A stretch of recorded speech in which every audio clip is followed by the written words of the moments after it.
Hi Vedant, how are you? Good, Arvind. How are you? All good, all good. Thank you. Thanks for joining in and taking the time to do this debrief. Of course. Happy to help out.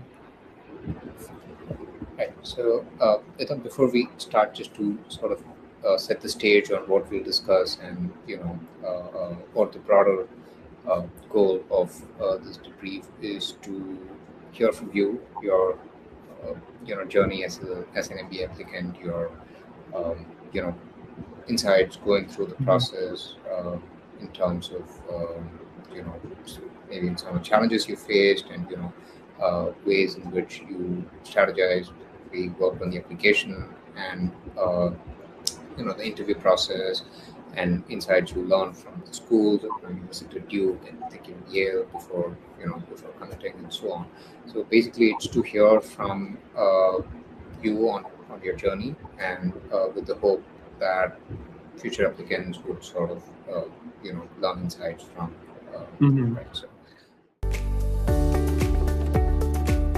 that let's start with the background. If you could talk a bit about you know uh, your background, where you're born, brought up, you moved to the US. Let's Mhm. start. Yeah, sounds good. So, I was born and raised in India. Did my schooling in India, and then moved to the US in 2019 for my undergrad at UCLA. At UCLA, I was pursuing business economics and accounting, and I graduated from UCLA about 3 years ago now. And since then, I've been working at McKinsey and Company in their Los Angeles office as a business analyst, and now as a senior business analyst. I do all of my work within our pharmacy and healthcare services domain, working with payers, regulators, specialty pharmacies, academic medical centers um, on strategy and transformation topics. At UCLA, I was also part of a consulting and a social club as well. And uh, at McKinsey, on part time, I also do support our UCLA recruitment process and do some pro bono work as well. So that's a bit about me. Right. Uh, Interesting. So what led you to consulting? I mean, it's in a way even one of the most sort of the post MBA parts, right? So Hmm. a lot of people want to do consulting. So what were some of the aspects that led you to join consulting and particularly McKinsey? Yeah. So, like I mentioned, I was part of 180 Degrees Consulting back at UCLA, and I had been part of the club for 3.5 years. So that formed the basis of my experience, why I wanted to do consulting. I think honestly, it was a combination of soft skills and hard skills that I did not find as much in other business careers that I was thinking about. So finance, real estate, accounting. Specifically with consulting, it was part of okay, how do you talk to clients? How do you better manage teams?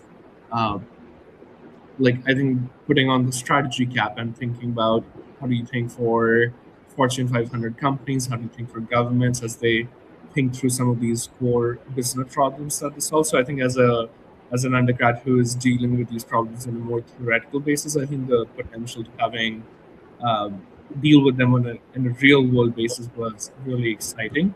So I think it was that part of excitement that okay, you get to work on some of the most interesting problems was what led me to consulting.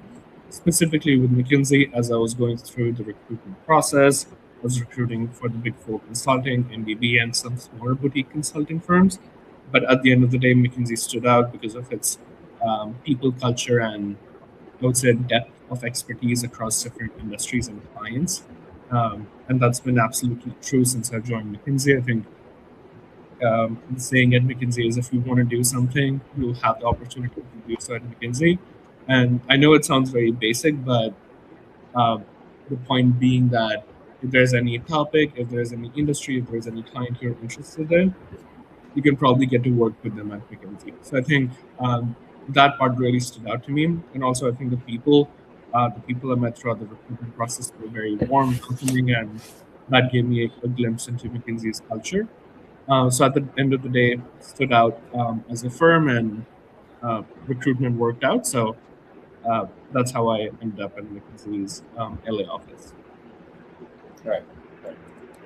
So can you talk a bit about your uh, path into healthcare, right? I mean, how does that Hmm.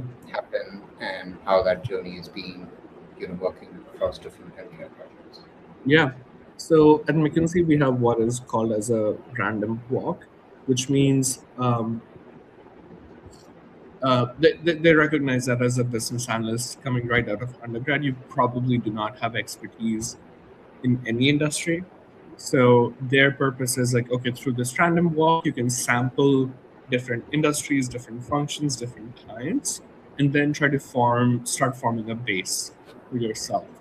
So the first year I did that exactly. I did the random walk and working through advanced industries, working through sustainability, public sector. And then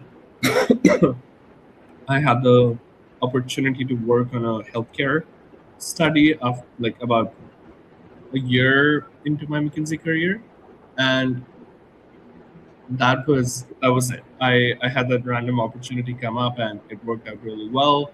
I really liked the topic we were working on, which was pharmacy benefit spend optimization for a state Medicaid regulator.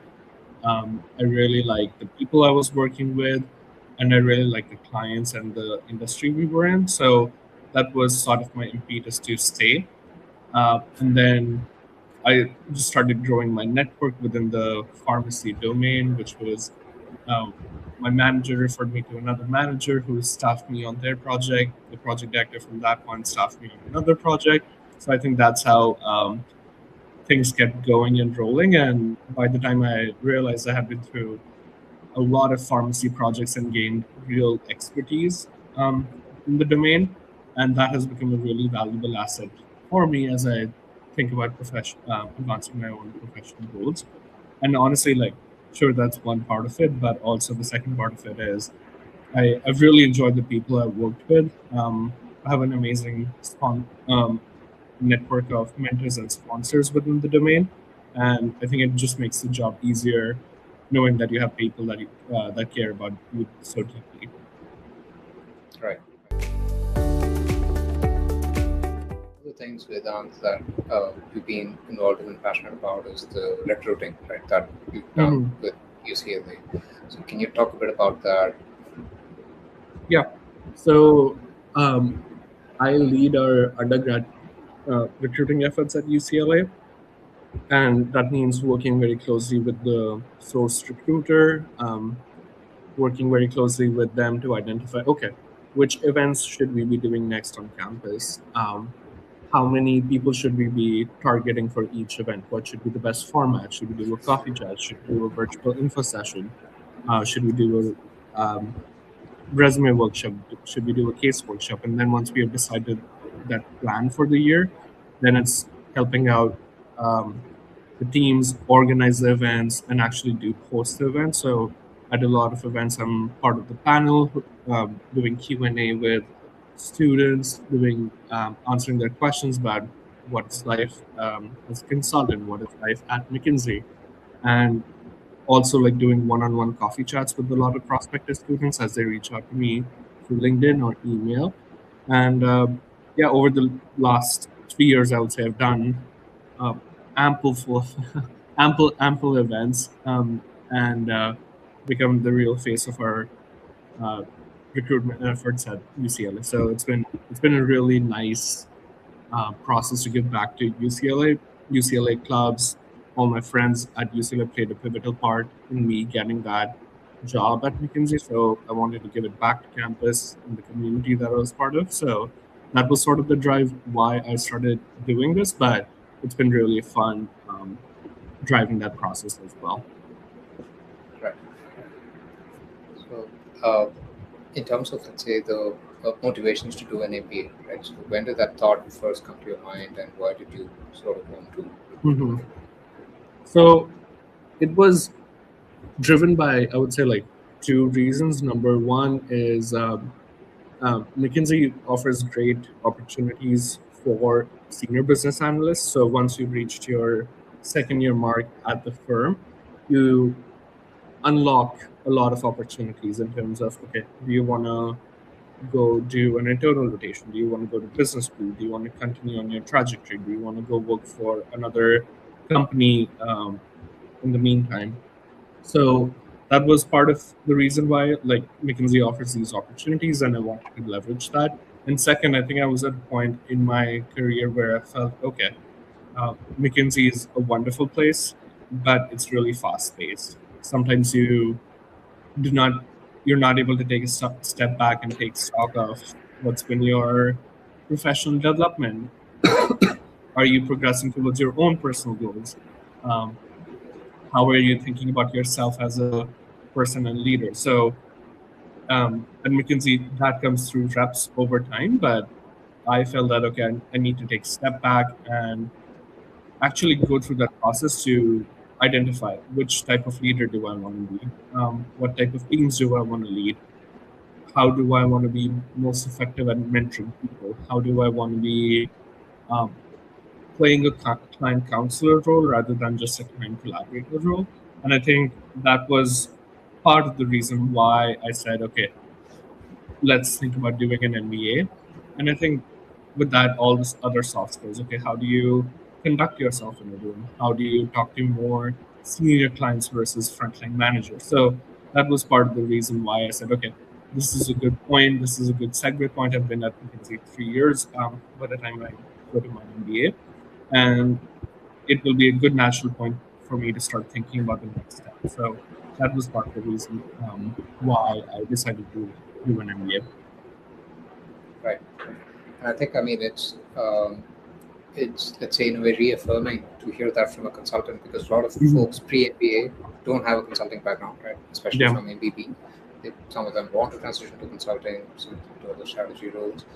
But being in consulting, I think it's the delta between junior or let's say mid senior consultant to Hmm. thriving in the space is sort of let's say a gap that an MBA can help fill that a long time, which is that. Yeah, 100%.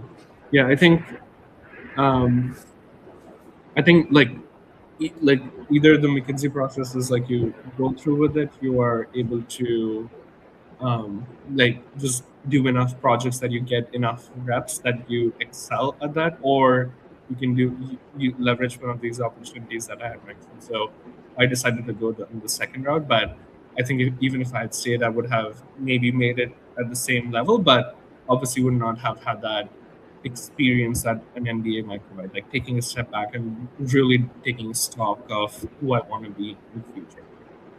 Right, right, absolutely. And I think, I mean, it applies to any role, let's say, for that Hmm. matter, is to have the benefit of a safe space where you can Hmm. experiment, but at the same time, it's high stakes. I mean, you're taking time Yep. off, time, energy, there's opportunity costs, etc. But to basically take that time to gain skill sets, learn from different people, their backgrounds, their viewpoints, and Hmm. so on, and also form a network. Yeah, I mean, because whether you want to stay in consulting or let's say pursue other parts, the strength of that network is something which will pay off long term, Hmm. much more than it does short term. 100%. Can we talk about schools, Vedant? I mean, in terms of Hmm. the you were focused on mostly on the East Coast programs. So uh, talk a bit about what were some of the criteria that you Hmm. filtered in to select the schools that you would Yeah.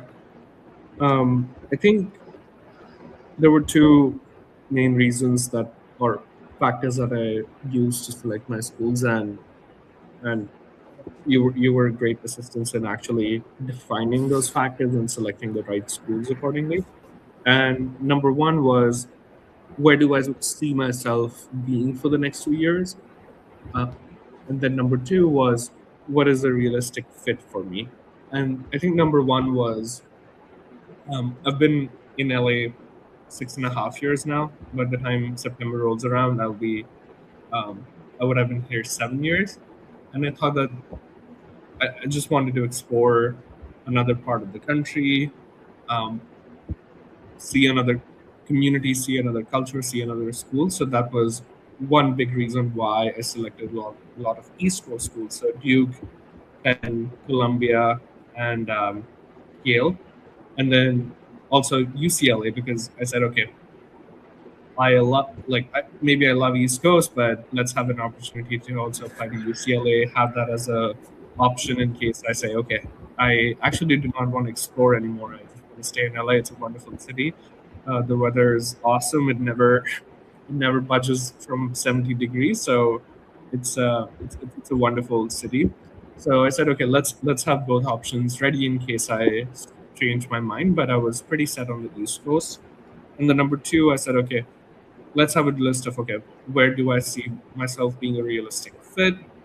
Where do I have a realistic shot given my stats and profile? And I think that's how the list for those five schools came. Right. Great. So, could, let's shift gears a bit now. Talk about the application process itself. Right? There's multiple components. I mean, of course, CV. The other parts within the application form, essays, which are depending on the school. There's 3 or somewhere between 3 to 5 essays, very different prompts as well. Some schools have video essays. I mean, Yale has a combination of video plus behavioral assessment, and so on. So let's talk a bit about that. Any recollections or any insights you have, particularly from these schools? Yeah. So I would say maybe starting off right from the bat with GMAT. I do think I should have given myself more time to prepare for the GMAT and maybe started doing it earlier. I think it took me about 6 months with the job to prepare for GMAT, and it was a really difficult process. As I used to work during the day and then start preparing at night, so it was a few difficult months there. So I would say that having done like if you're targeting MBA, get your GMAT done as soon as possible. Even if you're an undergrad and you're thinking that you might be going to an MBA in the future, get your GMAT done. They're valid for 5 years, I believe. Don't quote me on that, but having your GMAT done and dusted is going to be the best thing you can do while you're an undergrad. So that's my number one advice. Number two is I think try to understand what works best for you. I think a lot of people say that, okay, GMAT works better for them. They're better at math. GRE works better for them. They're good at vocabulary. So have that pros and cons built out for both GMAT and GRE. And I think that will really help you solidify your decision and make sure that you're playing to your strengths. And then I think those are the two things that you should really think about as you start the GMAT process. And try to do it as soon as possible. Of course, if you have to retake the GMAT, you have the time to do so rather than being constricted by the application timeline. So those three things I think are really critical as you start thinking about your MBA journey. Number two, transitioning over to the application itself, resumes, um, letters of recommendation, essays. I think for those, having a set base of facts is going to be very important. And I think admitStreet did a great job like having you think through that with the street map questionnaire, I believe. So I think having those things, um, what are your goals? What are your objectives? What is your background? What do you want to get out of your MBA? What do you think is your value proposition? I think having those fact bases done and dusted uh, is going to be super helpful as you even start thinking about something as basic as your resume, right? I think people who thrive really well in consulting recruitment, people who thrive really well, I think, in MBA applications, have a thread of commonalities that stretch from their letters of recommendation, resume, and essays. So what it means is there's a common value proposition, there's a common story. Sure, there are different experiences, but they're all flavors of you, right? So knowing who you are and sprinkling that throughout the application process across all these different components will really not help you stand out to the admissions committee. And I think that comes from knowing those fact bases. So have your fact bases ready to go as soon as possible. In terms of the applications, in terms of the CV, I won't say anything that is not already public. Resume is okay. Quantify your experience. Use the star format. Um, like be uh, like be personal in the resume as well, right? Like list out your hobbies, list out what makes you different, but won't say much about that because I think there are a lot of good tips out there online as well.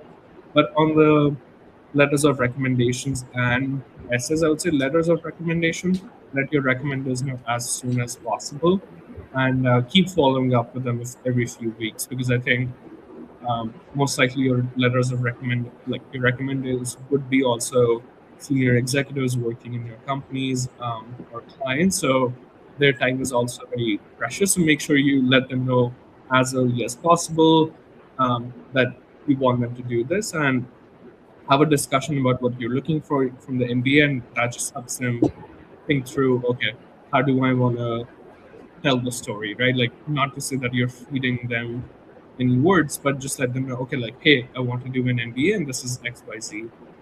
So I think that really helps them think through their story and how their experience of working with you will fit into that as well. Then I would say third on essays as well. Like I said, like have your common facts, have your story running throughout your application process.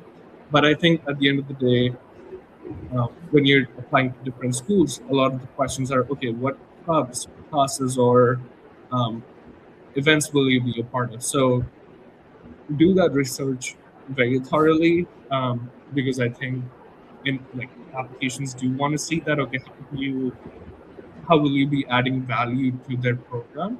So do your research, understand which classes are offered, how do they fit into your story, and like make sure that each and every resume doesn't feel like copy pasta, as the young people say, but it feels very personal and very fine tuned with what school they're applying to. So I think those are some of the things that I would say are really important as you think about the MBA process. Right.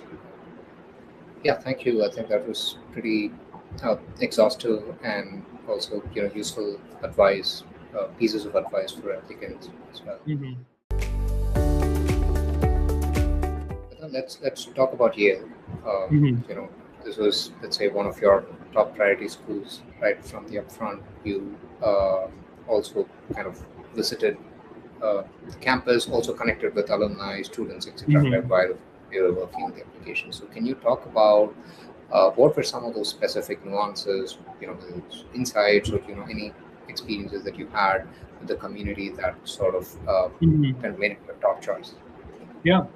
I think two things about Yale that are really important. Number one is community, as you'll see in the application and class statistics.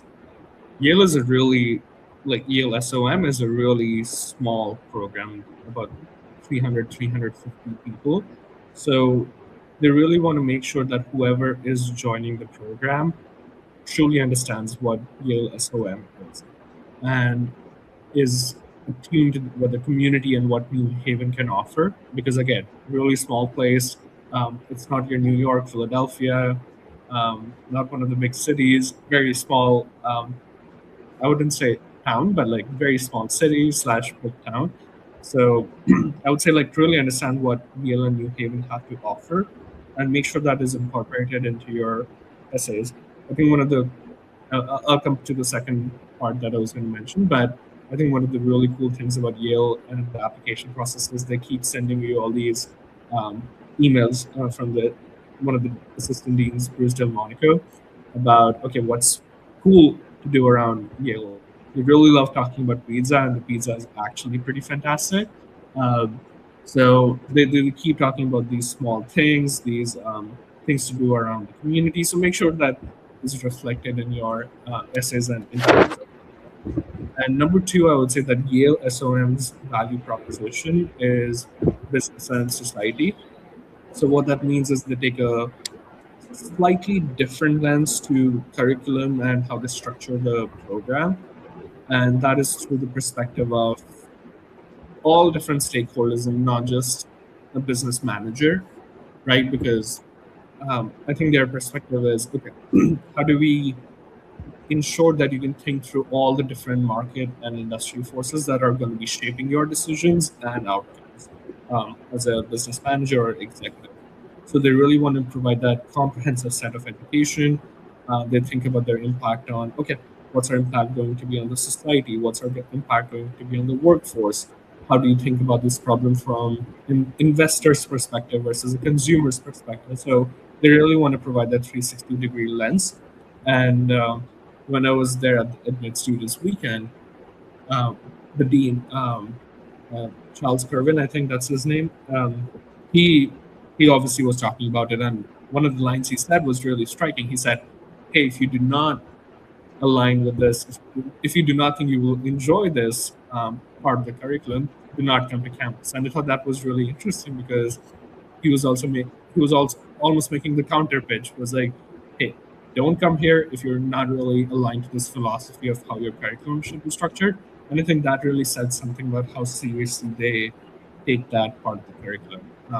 So I think those are the two things that you should really think about as you think about Yale, because small program really differentiated how they think through about state and society. So yeah, I think those are the two things that are really important about. Right. Great. And I think, I mean, that we could move also from LA to New Haven in terms of, Mhm. different cities and small town vibes and so on. Yeah, yeah, I think like I said, LA weather's always 70 degrees in the winters, and this is Fahrenheit. But in the winters too, it's been like 85, 90 degrees this year. So extremely, extremely pleasant city. Um, Very cosmopolitan, of course. And I think New Haven, totally on the flip side, smaller town, um, does get very cold in the winter. So I think I'm really looking forward to that transition and just exploring something else for a while. I think LA has been great, but I said, okay, let's. You have to survive the cold before you can truly appreciate the warmth and pleasantness of the weather. And yeah, I think it's going to be a process to adjust to a different city, but I'm really excited for it. Let's wrap it up with I think you already mentioned a number of tips when you were speaking about the Mhm. application process. But to wrap up, are there any particular insights or tips that you want to leave applicants with? Or maybe I will add this part is not just MBA applicants, but also folks that are looking to transition to consulting, because you're already in Mhm. consulting. What is it that you want folks that are looking at MBBs, post MBA, to Mhm. know in terms of what can they do to maximize their Yeah. chances? Yeah, so I'll speak about the consulting recruitment since I um, provided a few tips on the application process itself. But I would say with consulting recruitment in general, I think same points stand, right? It's like number one, know your story. Make sure that's reflected through an updated resume and make sure that's updated and reflects through your interviews, personal experience interviews, um, and like have that story run across different components. Number two, I would say is start casing early. Uh, it's going to be funny because I think the consulting recruiting timelines are really imminent for MBAs. I think it starts as soon as you step your foot on campus. So if you can get a leverage, if you can get a head start, start early enough, maybe start casing in June, July, and start having that muscle built out. Because honestly, I think the casing is one of those skills that you can really pick up through consistent practice. You don't have to be a born caser. No one is a born caser. You just have to be practicing it enough. And I would say that, like, once you've done those cases enough, take a step back, make sure you've covered all different industries, potential different frameworks. And then number three, I would say is truly understand what each firm has to offer. Uh, I think like even within the MBB, for example, there's three distinctive cultures and how they think about strategy, how they think about problems, how they think about people. So I think truly understanding those differences is going to serve you well in the long term. I know a lot of people at the start are just looking for a job, which is completely valid. That's what everyone does. But I think at least you can walk in with eyes wide open and not being in for any rude awakening once you're actually in the office. So I would say like understand those differences and make sure that you resonate with them. For example, I think Bain has a very local office culture versus McKinsey is a very travel focused culture. So if you do not like travel, then I think McKinsey might not be the option for you. If you do like travel, then McKinsey is great for you because you get to travel every week.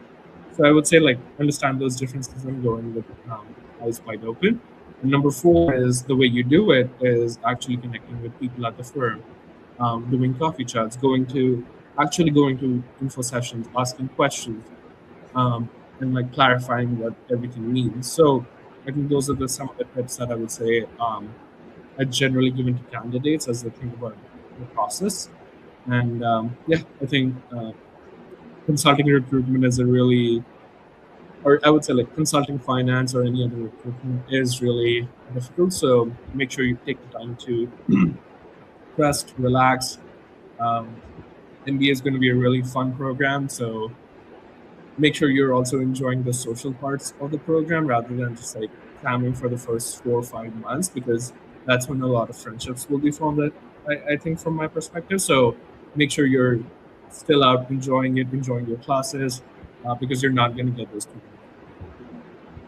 Right. Right. Great advice again. So thank you again, Vedant, for taking the time. And Of course. it's been a pleasure working with you on this process. And I wish you all the best. I'm sure you're going to do great things at Yale and also beyond. So yeah, thanks again. Thanks so much, Arvind. It's been a pleasure working with you as well. Thank you.